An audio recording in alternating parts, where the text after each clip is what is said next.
First and foremost, I want to say thank you to my Lord and Savior, Jesus Christ. If it wasn't for him, this wouldn't be possible. Low Nose Boxing. Hit the like button, share the video, leave a comment, subscribe. I want to talk about the 140-pound weight class. The 140-pound weight division, the junior welterweight division, as I mentioned numerous times in the past, hands down, is the best division in boxing. It's the money division in boxing. 140 is the new glamour division in boxing. Throughout all the years of boxing, the glamour division has always been 147 pounds. Welterweight division. Guys where Sugar Ray Leonard campaigned at.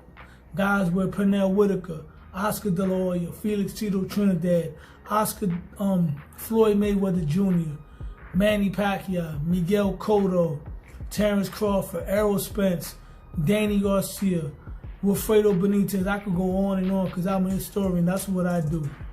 I'm a historian. But right now, the junior welterweight division, beyond a shadow of a doubt, is the best division in boxing. The deepest division in boxing. And now with the addition of Pitbull Cruz, the division has gotten even deeper. And you notice the division was already very solid, but when the lightweight guys started moving up, starting with Teofimo Lopez, the division got more hotter. Then Devin Haney moved up, right? Ryan Garcia moved up. Gervonta Davis had a one-off there. He could always move up if he wants to, right? If his handlers allow him to. And now Pitbull Cruz moved up to 140 pounds. The division is stacked and loaded. I'm going to go on the limb to say that this may very well be the best era of 140 pounds. And I recall some solid eras. The Danny Garcia era was a very good era as well. We had Danny Garcia as the king sitting on the throne. We had Amir Khan, had Lucas Matisse. We had a veteran named Zab Judah, another veteran by the name of Eric Morales. You had Kendall Holt. You had Brandon Rios. You had Ruslan Provodnikov. You had Nate Campbell. You had Lamont Peterson. You had Mike Alvarado. You had Mauricio Herrera. Danny Garcia fought most of those guys. He probably didn't get all of them at 140, but he got some of them at 147, like Brandon Rios. You know, he got a chance to take on Jose Benavidez at 154, who was also part of that 140 crop, right? You had the Josh Taylor era, where it was Josh Taylor, Regis Prograis, Jose Ramirez, Victor Postal, right? Baranchak, I think that's what his name is. And Josh Taylor was the one that was the last man standing, right? But now in this era, we still have Josh Taylor around, veteran former champion, Jose Ramirez, Regis Prograis. But then at the top of the mountain, we got Teofimo Lopez, the takeover, right? We got Devin Haney, we got Subriel Matias, we got Isaac Pitbull Cruz, along with those three former champions that I just mentioned. But it doesn't stop there. We got Richardson Hitchens. Shout out to him. I got a chance to meet him in Philadelphia at Bosie's gym. Got a chance to conduct a very good interview. He's a very cool individual, solid fighter. Like I said, Richardson Hitchens. We got Gary Antoine Russell. We got Sandor Martin. We got Liam Parrell, who's a solid fighter. We got Jack Catterall up there. We got the old head, my uncle Barroso. We got him up there. We got Ryan Garcia. We got Rolly Romero. 140 pounds is stacked. You have all different types of fighters in that weight class. You got guys that can box, guys that can move, guys that can punch, guys that can do everything.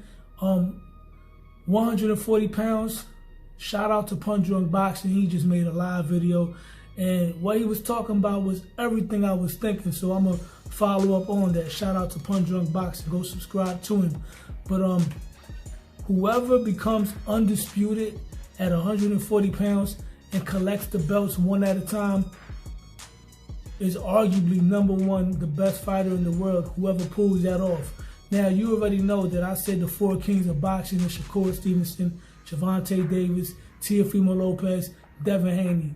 With all due respect to the other guys, Teo, Devin are the 2 that's basically in a weight class where all the smoke is at, where everybody's fighting each other. Gervonta Davis, we don't know if he's ever going to fight his contemporaries. Shakur Stevenson, not that he doesn't want to fight anybody, but he's having a tough time getting guys to fight him. So right now, Teofimo Lopez and Devin Haney are ahead of Gervonta Davis and Shakur Stevenson in legacy, and resume, and the fact that both guys are in the money division of boxing, 140. Now, if Shakur Stevenson and Gervonta Davis were to move to 140, that would make the division even more deeper than what it already is. But right now, Devin Haney is lined up to fight Ryan Garcia. Teofimo Lopez has a stay busy fight against Steve Claggett. Subriel Matias is taking on a tough contender, undefeated puncher, and Liam Parrell. The division is stacked. The division is loaded right now. Some people wanted Teofimo Lopez to go to 147 pounds and challenge Terrence Bud Crawford. In fact, that's Punch Drunk Boxing. Me and Punch Drunk argue all the time behind that. Shout out to him, like I said. And I always said Teofimo Lopez does not need to go to 147 when he has a whole division of fighters where he could build his legacy at, right? And I'm not going to make this a Teofimo Lopez video right now. What I'm saying is whoever becomes the top dog at 140 and cleans out the division and fights and beats most of the guys there, he may very well go on to become the greatest junior welterweight of all time. And that's another video I'm going to make on a live, because, you know, I like doing my historian stuff. You know, I like those type of subjects, those types of conversations. Because we done had some great junior welterweight champions in the past, like Julio Cesar Chavez, Danny Garcia, Antonio Cervantes, Wilfredo Benitez, Oscar De La Hoya, right? Aaron Pryor. Those guys were great junior welterweights. But whoever cleans out this era, if let's say you beat Devin Haney, Teofimo, Subriel, Pitbull, and then you beat Richardson Hitchens, you beat Gary Antoine Russell, and then you beat one or at least 2 of the veteran champions, former champions, and Josh Taylor or Jose Ramirez or Regis Prograis, whoever does all that is, in my opinion, the greatest junior welterweight of all time. So right now, usually in boxing, when you have fighters that start off at 135, they eventually become welterweights. And when they become welterweights, that's when they become superstars, pay-per-view stars, right? Once again, I got to go back to the past. Pernell Whitaker started his career as a lightweight, became a champion as a lightweight, but he started getting bigger money fights when he went up to 147. That's where he took on Julio Cesar Chavez. That's when he took on Buddy McGirt. That's when he took on Oscar De La Hoya, right? Oscar De La Hoya was already making big money fights at lightweight, but when he went to 147, that's when he fought Pernell Whitaker, Felix Trinidad, Ike Quartet, Sugar Shane Mosley. Same thing with Sugar Shane Mosley. Went to 147, started making mega fights. Same thing with Floyd Mayweather. Went to 147, started making mega fights. The lightweight guys haven't even touched 147 yet, and they have the opportunity to have mega fights at 140. Gervonta Davis is already a pay-per-view star, arguably the face of boxing. I'm going to say he's one of the faces of boxing, and he hasn't even been to 147 yet, right? Devin Haney's about to fight Ryan Garcia, and that's going to be a big pay-per-view event. Those guys haven't even been to 147 yet. 147 right now is not really popping like that. It's not really loaded right now. I believe 147 is going to be popping again. It's going to be loaded again once the smaller guys move up, because there's different type of eras and phases of 147.